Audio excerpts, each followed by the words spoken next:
क्या आप द्रौपदी और पांडवों का ये रहस्य जानते हैं? वनवास के 12वें साल की बात है।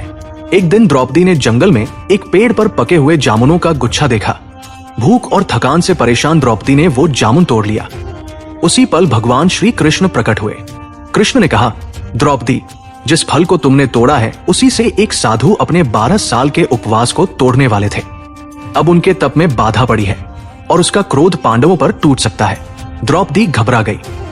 कृष्ण बोले, अगर बचना है तो सबको पेड़ के नीचे खड़े होकर अपने दिल का पूरा सच बोलना होगा। जो भी सच्चा होगा, फल धीरे धीरे ऊपर जाकर फिर से पेड़ से जुड़ जाएगा। कृष्ण ने फल जमीन पर रख दिया।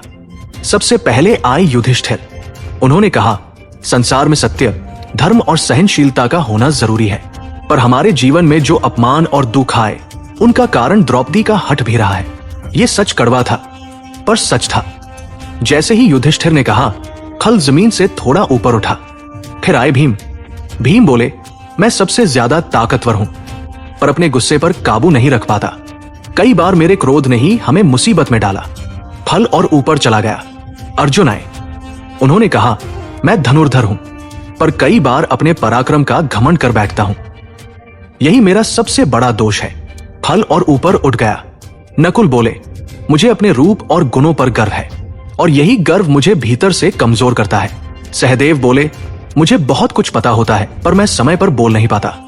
मेरी चुप्पी भी कई बार गलत साबित हुई। हर सच के साथ फल और ऊपर जाता रहा। अंत में द्रौपदी आई। आंखों में आंसू थे। उन्होंने कहा, मैंने अपमान सहा, पर मैंने भी बदले की आग में कई बार अपने पतियों को आगे धकेला। मेरा दर्द ही मेरा दोष बन गया। जैसे ही द्रौपदी ने यह कहा, फल उड़कर वापस पेड़ से जुड़ गया। उसी पल साधु प्रकट हुए। उन्होंने कहा, तुम सबने अपने दोष स्वीकार किए, इसलिए तुम शुद्ध हो गए। अब मेरा क्रोध तुम्हें नहीं छुएगा। कृष्ण मुस्कुराए और बोले, जो अपने भीतर के सच को मान ले वही सबसे बड़ा विजेता होता है।